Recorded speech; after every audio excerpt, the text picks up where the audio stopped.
राष्ट्रपति रामनाथ कोविंद ने 74 हस्तियों को पद्म पुरस्कार से सम्मानित किया।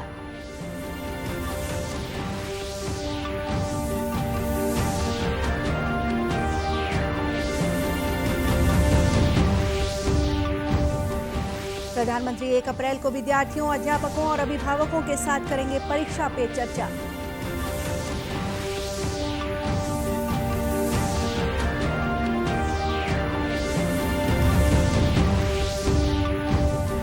मुख्यमंत्री ने कहा, संगठन एवं समर्पण में ही शक्ति है। भक्त माता कर्मा की जयंती समारोह में हुए शामिल।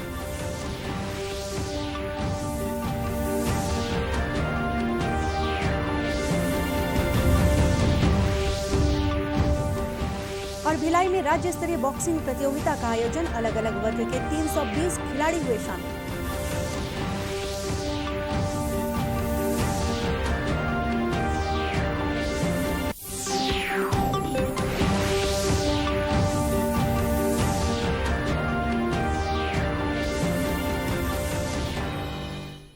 नमस्कार, आप देख रहे हैं दूरदर्शन समाचार। मैं हूं गोपा सान्याल। अब समाचार विस्तार से। राष्ट्रपति रामनाथ कोविंद ने आज 74 हस्तियों को पद्म पुरस्कार से सम्मानित किया। राष्ट्रपति भवन में आयोजित समारोह में 3 श्रेणियों पद्म विभूषण, पद्म भूषण और पद्मश्री के रूप में ये पुरस्कार प्रदान किए गए। इस साल 128 पद्म पुरस्कारों की घोषणा की गई थी। पहला समारोह 21 मार्च को आयोजित किया गया था, जिसमें 54 हस्तियों को पुरस्कार प्रदान किए गए थे।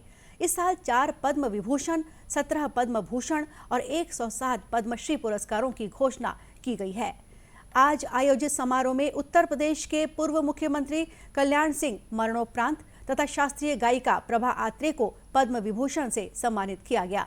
इसके अलावा विक्टर बनर्जी तथा कोवैक्सीन टीके की निर्माता कंपनी बायोटेक के कृष्णमूर्ति एल्ला और सुचित्रा कृष्ण एल्ला को पद्म भूषण से सम्मानित किया गया।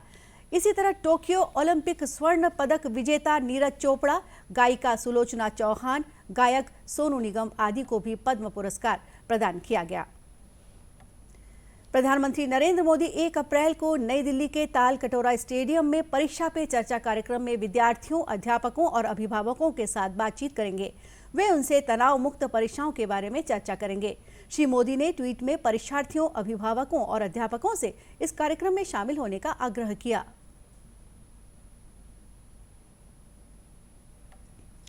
अगर आपको फोकस करना है तो पहले डी फोकस होना सीख लीजिए। क्वेश्चन पेपर आने के बाद बस पिताजी के स्कूटर को याद कर दीजिए बस कि हम विफलताओं में भी सफलता की शिक्षा पा सकते हैं। जब कठिन को अटेंड करेंगे तो सरल तो और भी आसान हो जाए। आपने क्रेडिट मुझे दे दी, दरअसल क्रेडिट आपके माँ बाप को जाती है। परीक्षा के अंक ही जिंदगी नहीं है। तो आप लोग चाहते हैं कि मैं आज आपके पेरेंट्स की क्लास लूं।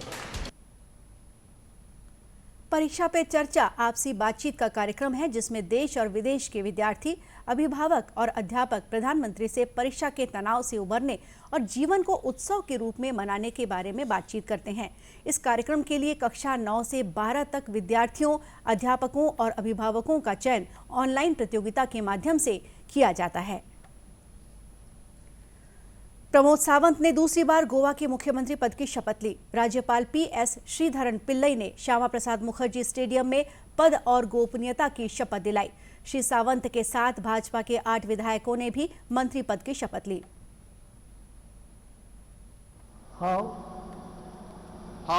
डॉक्टर प्रमोद पांडुरंग सावंत देवाचो सुपूत घेता की कायद्या वरवीं स्थापीत जाल्ल्या अशा भारतीय संविधाना विशयी हांव खरेली श्रद्धा आनी निश्ठा बाळगितलो। हांव भारताची सार्वभौमताय आनी एकत्वताय उन्नत राखतलो। आपको बता दें, MGP के 2 और 3 निर्दलियों ने भाजपा को समर्थन दिया था। प्रमोद सावंत 2017 में तत्कालीन मुख्यमंत्री मनोहर पर्रिकर के निधन के बाद मुख्यमंत्री बने थे। श्री सावंत के शपथ ग्रहण समारोह में प्रधानमंत्री नरेंद्र मोदी, गृह मंत्री अमित शाह, रक्षा मंत्री राजनाथ सिंह, बीजेपी अध्यक्ष JP नड्डा, भाजपा शासित राज्यों के मुख्यमंत्री और भाजपा के कई वरिष्ठ नेता भी शामिल हुए। प्रदेश भर में आज भक्त माता कर्मा की जयंती मनाई जा रही है। माता कर्मा जयंती के अवसर पर अलग अलग जिलों में विभिन्न प्रकार के कार्यक्रमों का आयोजन किया जा रहा है। इससे पहले मुख्यमंत्री भूपेश बघेल भक्त माता कर्मा जयंती की पूर्व संध्या पर राजधानी रायपुर के कृष्णा नगर स्थित कर्मा धाम में आयोजित जयंती समारोह में शामिल हुए। मुख्यमंत्री ने कार्यक्रम में मौजूद समाज के लोगों को संबोधित करते हुए कहा कि संगठन एवं समर्पण में ही शक्ति है। उन्होंने भक्त माता कर्मा के रास्ते पर चलकर सामाजिक संगठनों को और अधिक मजबूत बनाने, समाज को जोड़ने और सामाजिक विषमता को दूर करने के लिए कार्य करने का आह्वान किया। कर्मा धाम में भक्त माता कर्मा की 1005वीं जयंती के अवसर पर 21 से 28 मार्च तक जयंती समारोह का आयोजन किया गया। मुख्यमंत्री ने समाज द्वारा कर्मा धाम के लिए आरक्षित जमीन का पट्टा उपलब्ध कराने की मांग पर कहा कि शासन द्वारा विभिन्न समाजों को भवन निर्माण के लिए मात्र 10% मूल्य पर जमीन दी जा रही है। गृह मंत्री ताम्रध्वज साहू ने कहा कि सामाजिक संगठन समरसता और भाईचारे का वातावरण बनाकर रखें और संगठन को मजबूत बनाकर आगे बढ़ें। विधानसभा अध्यक्ष डॉक्टर चरणदास महंत ने प्रदेशवासियों को भक्त माता कर्मा जयंती पर बधाई और शुभकामनाएं दी हैं। उन्होंने कहा कि भक्त माता कर्मा सेवा, त्याग, भक्ति एवं समर्पण की देवी तथा सर्व साहू तेली समाज की आराध्य देवी हैं। रायगढ़ जिले के जामगांव रेलवे स्टेशन पर खड़ी मालगाड़ी से पीछे से आने वाली मालगाड़ी की टकराने से 18 डिब्बे पटरी से उतर गए। ये घटना आज दोपहर 4:15 बजे हुई।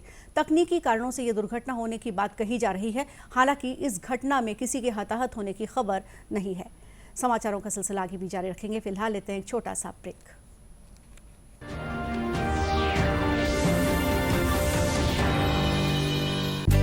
हमारा डेजर्ट आ गया पर हमारी चैंपियन नहीं आई अब तक। बिल भरने के पहले तो आएगी ना। सो गर्ल्स, क्या हो रहा है? बिल हो रहा है। चल अपना कार्ड दे। पिन दे।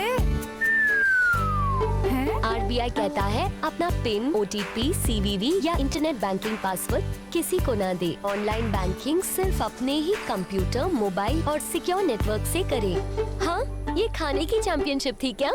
RBI कहता है जानकार बनिए, सतर्क रहिए।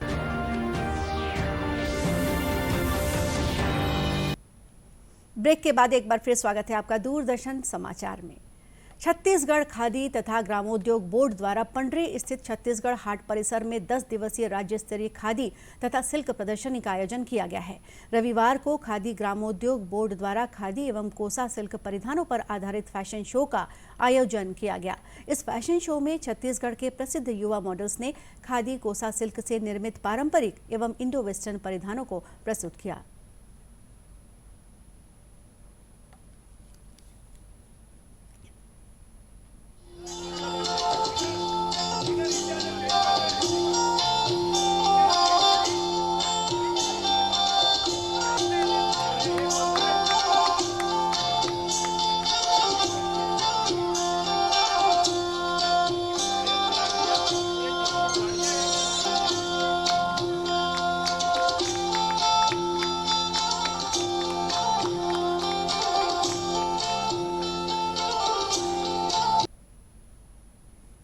फैशन शो का विशेष आकर्षण सरगुजा की ग्रामीण महिलाएं रहीं, जिन्होंने विभिन्न जनजातीय समुदायों में प्रचलित शिल्प और चित्रकारी पर आधारित वनस्पति रंगों से निर्मित साड़ी पहनकर सरगुजिया गीत गाते हुए रैंप वॉक किया।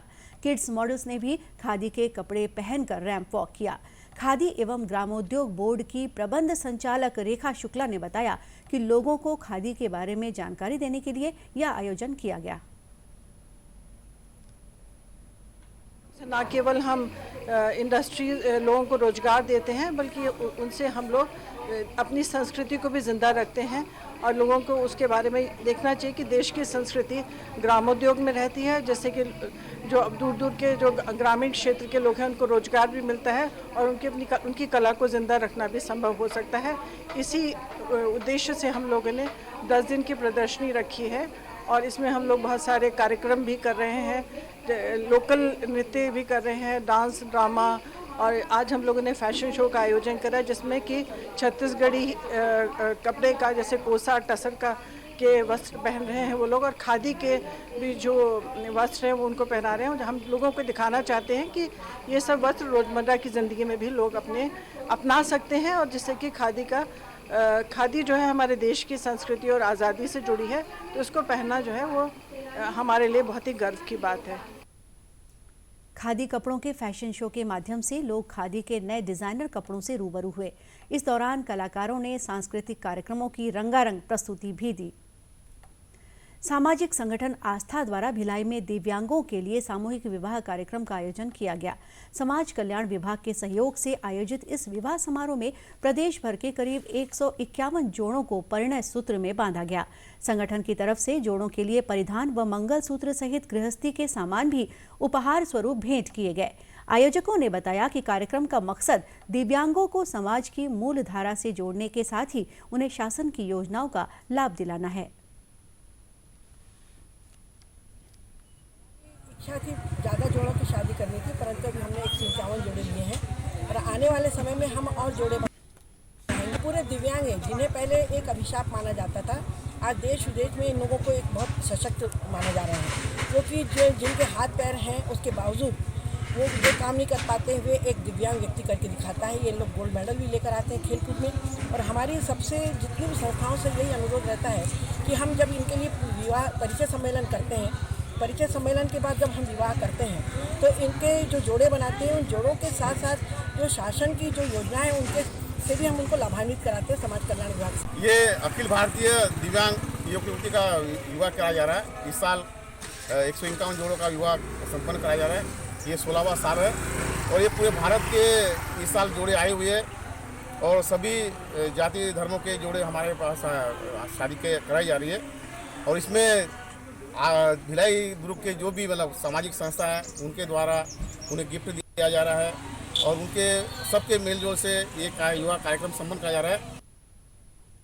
जिले के स्थानीय जनप्रतिनिधियों ने विवाह कार्यक्रम में पहुंचकर विवाहित जोड़ों को उनके सफल जीवन का आशीर्वाद भी दिया। छत्तीसगढ़ राज्य स्तरीय बॉक्सिंग प्रतियोगिता का आयोजन भिलाई में किया जा रहा है। 3 दिनों तक चलने वाली इस प्रतियोगिता में सब जूनियर, जूनियर, यूथ, महिला और पुरुष वर्ग के 320 खिलाड़ी शामिल हो रहे हैं। इस प्रतियोगिता में प्रदेश के 10 जिलों और 8 इकाई के खिलाड़ी विभिन्न वर्गों में अपना दमखम दिखा रहे हैं। भारतीय बॉक्सिंग संघ के सिलेक्शन टीम के सदस्य राजेंद्र प्रसाद ने बताया कि भारत सरकार खेलो इंडिया, फिट इंडिया मूवमेंट के माध्यम से खेल और खिलाड़ियों के विकास के लिए काम कर रही है। छत्तीसगढ़ में भी बॉक्सिंग को बढ़ावा देने के लिए सरकार कटिबद्ध है।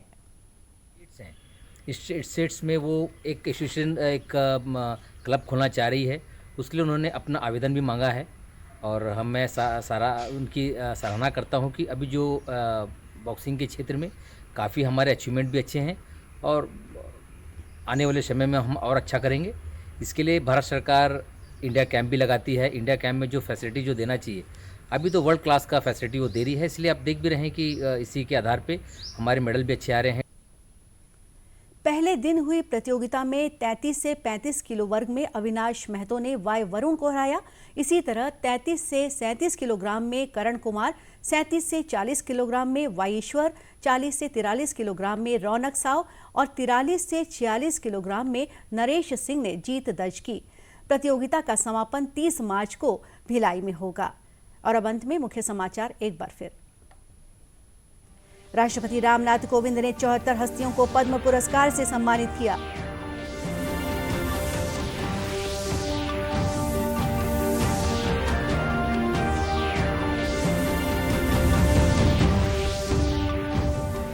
प्रधानमंत्री 1 अप्रैल को विद्यार्थियों, अध्यापकों और अभिभावकों के साथ करेंगे परीक्षा पे चर्चा।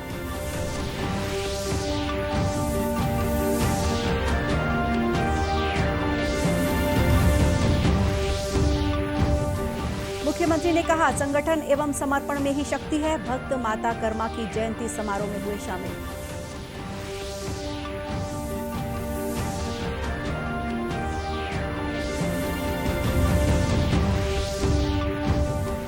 और भिलाई में राज्य स्तरीय बॉक्सिंग प्रतियोगिता का आयोजन, अलग अलग वर्ग के 320 खिलाड़ी हुए शामिल।